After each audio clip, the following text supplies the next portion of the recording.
2026 का सबसे बड़ा राजनीतिक झटका लगा दोस्तों। राघव चड्ढा जो कभी केजरीवाल के सबसे भरोसेमंद माने जाते थे, आज पार्टी ऑफिस से बाहर निकल रहे हैं।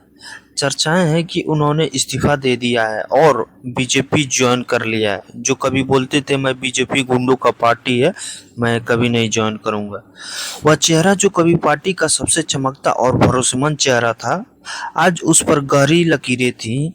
वह बिना पीछे मुड़े अपनी गाड़ी की ओर बढ़ते हैं। हवा में सुगबुगाहट है कि 15 साल का सफर बस कुछ ही पलों में समाप्त हो गया है। उनके हाथ में एक सफेद लिफाफा है, महज एक कागज नहीं बल्कि एक युग का अंत है। वह रंग पार्टी का टैग का चयन कर लिए हैं। कुछ ही मिनटों बाद एक खचाखच भरे प्रेस कॉन्फ्रेंस रूम में राघव चड्ढा माइक संभालते हैं।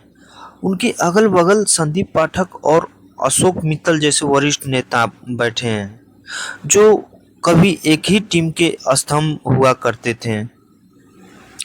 राघव चड्ढा गंभीर और थकी हुई आवाज में बोलते हैं कि साथियों, आज मेरे जीवन का सबसे कठिन दिन है। जिस संगठन को हमने अपने खून पसीने से सींचा, वह आज अपनी विचारधारा के बोझ तले दब गया है। 15 साल पहले हम भ्रष्टाचार के खिलाफ लड़ने निकले थे, लेकिन आज यह पार्टी खुद उसी दलदल में फंसी नजर आ रही है। माहौल इतना दम घोटू हो चुका है कि सिद्धांतों के साथ समझौता किए बिना काम करना नामुमकिन है। मुझे यह स्वीकार करने में कोई गुरेज नहीं है कि मैं right man in the wrong party बन गया था। कमरे में सन्नाटा छा जाता है। यह सिर्फ एक इस्तीफा नहीं था, यह एक सीधा आरोप था। भगवा पटका और नया ठिकाना चुन लिया। 25 अप्रैल 2026 की बात है दोस्तों। अगले दिन की सुबह राजनीति के गलियारों में एक नया रंग लेकर आती है। दिल्ली स्थित भाजपा मुख्यालय में उत्सव का माहौल है, क्योंकि राघव चड्ढा जो कल तक बदलाव की राजनीति की बात करते थे, आज विकास के मंत्र के साथ खड़े हैं। ऐसा हो सकता है वरिष्ठ नेताओं द्वारा जिन्हें उन्हें भगवा पटका पहनाया जाता है। कैमरे के सामने राघव चड्ढा अब एक नए आत्मविश्वास में दिखते हैं। राघव चड्ढा, मैंने महसूस किया कि अगर देश को वास्तव में आगे ले जाना है तो हमें उस विजन के साथ जुड़ना होगा जो धरातल पर काम कर रहा है।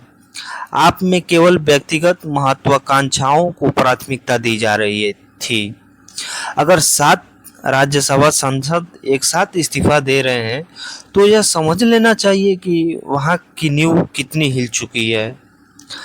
अब आरोपों की बौछार लगती है। आपकी पार्टी में विश्वासघात का दाग लग रहा है। 26 अप्रैल 2026 की जो दिन आम आदमी पार्टी के खेमे में यह खबर किसी बम की तरह फटी। संजय सिंह मीडिया के सामने आते हैं। उनकी आंखों में गुस्सा और निराशा साफ झलक रही है। संजय सिंह बोलते हैं, राजनीति में मतभेद होते हैं, लेकिन जो राघव ने किया है वह उन लाखों कार्यकर्ताओं के भरोसे के साथ खिलवाड़ है जिन्होंने उन्हें फर्श से अर्श तक पहुंचाया। जब जांच एजेंसियों का दबाव बढ़ा तो उन्होंने संघर्ष करने के बजाय समर्पण करना बेहतर समझा।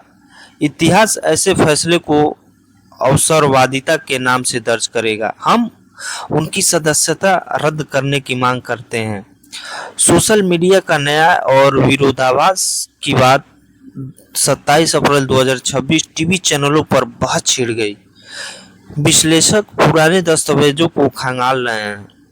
सबसे बड़ी विडंबना देखिए, 2022 में राघव चड्ढा ने खुद एक निजी विधेयक पेश किया था जिसमें उन्होंने दल बदल विरोधी कानून को और सख्त करने की वकालत की थी। आज वही कानून उनकी ढाल बना हुआ है, क्योंकि उन्होंने 2 से 3 बहुमत के साथ पार्टी का विलय किया है। इधर इंटरनेट पर एक अलग ही युद्ध छिड़ा है दोस्तों। इंस्टाग्राम पर अनफॉलो राघव का कैंपेन चल रहा है, अभियान चल रहा है। 24 घंटे के भीतर उनके 10 लाख फॉलोअर्स कम हो जाते हैं। लोग उनके पुराने वीडियो शेयर कर रहे हैं जिनमें वह बीजेपी की तीखी आलोचना करते नजर आते हैं, जो बोलते हैं कि बीजेपी गुंडों की पार्टी है। अंतिम स्पष्टीकरण में इंस्टाग्राम पर लाइव शाम के वक्त राघव चड्ढा अपने सोशल मीडिया पर लाइव आते हैं।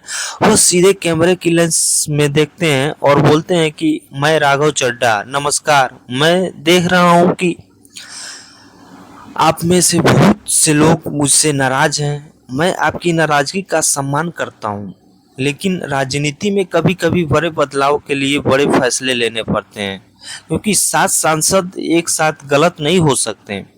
हमने संविधान के नियमों के तहत कदम उठाया है। मेरा लक्ष्य आज भी वही है, जनता की सेवा।